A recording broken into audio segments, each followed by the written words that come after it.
Hey guys, Emily Audibert here, and today's blog is about how to clean out your life. Now, I don't know about you, but nothing makes me want to clean everything more than the pandemic that we're in. I Lysol everything as it comes in, and when it moves to a different room, we have inside shoes and outside shoes. It's a whole mess, but nothing feels better than when you're cleaning it up. So I wrote this blog about cleaning up your life because we are in spring cleaning, it's a great theme, but when I think of cleaning up, it's not just my floors. It's a lot of other things. So I'm going to talk about cleaning up your life today in the 3 different areas that we can do that. First, of course, being your actual physical environment. So when cleaning up my environment, first I start by making a list of every room and what can I do in that room. Now, when I tell you I get down and dirty, like I have my magic eraser to the wall scrubbing off the scruff marks because it just feels so good afterwards to be in a nice clean space. So for every room that you have, your living room, your kitchen, your bedroom, make a list of what you want to clean out and get down and dirty with your cleaning. And then number 2 is Marie Kondo your life when you're organizing your environment. So I wrote a blog about last year about Marie Kondo sparking joy, and she pretty much says get rid of things that don't bring you joy. It's this methodology she uses. It feels so good because it really goes down the line of having less is more. So try that out for size. And then thirdly, for the cleaning up your environment, is to reorganize your drawers. So I can't tell you how many junk drawers I have. It's embarrassing, truly, in our house. So what I've done is I've taken those apart, I reorganized them, and I realized that I have 90 million pens in my house, and I never need to buy a pen again. But that's what you're going to find from organizing some of these spaces. So 1, cleaning up your environment, so you can make a list of each room, Marie Kondo your life, and organize the drawers that you have in different cabinets. Number 2, cleaning up our insides, our body, what we're putting in. So we can do this in a couple ways. First, I say purge. So our cabinets, and I don't know about you guys, but post-pandemic, we've got brownie mixes in there. We've got lots of chocolate. I'm getting rid of it. I don't need it anymore. I had that month of, okay, this is a pandemic, and now it's a new normal. And Emily's house doesn't have brownie mix in her normal, so it's going. It's getting out the door. So purge the stuff you don't want. Number 2 would be to try to eat mostly whole foods. So first we're getting rid of the bad, and now let's refill it with the good. So when I say mostly whole foods, whatever it's closest to its natural form.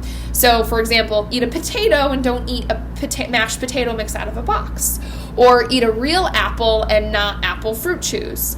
You see where I'm going here. Whatever you can, it requires more cooking, but because you're getting that vegetable, that fruit, that whatever in its most natural form, it's going to be healthier.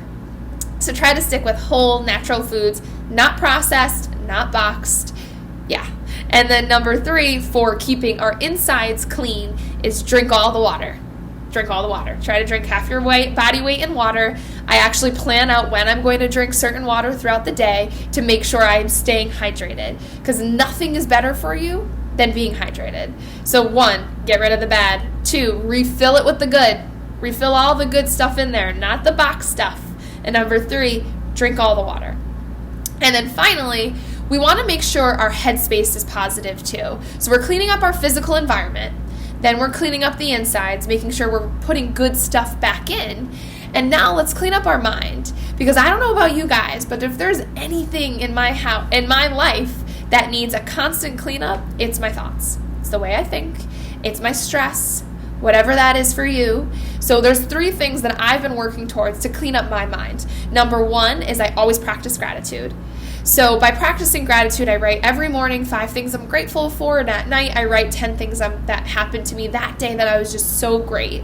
And the reason I do that is 1, gratitude for me equals joy. It brings me the joy the fastest, and it makes me realize how much I already have, and I don't need anything else. And then throughout the day, you're on this constant quest of, oh wow, the sun's out and it's such a beautiful day today. I'm so grateful for that.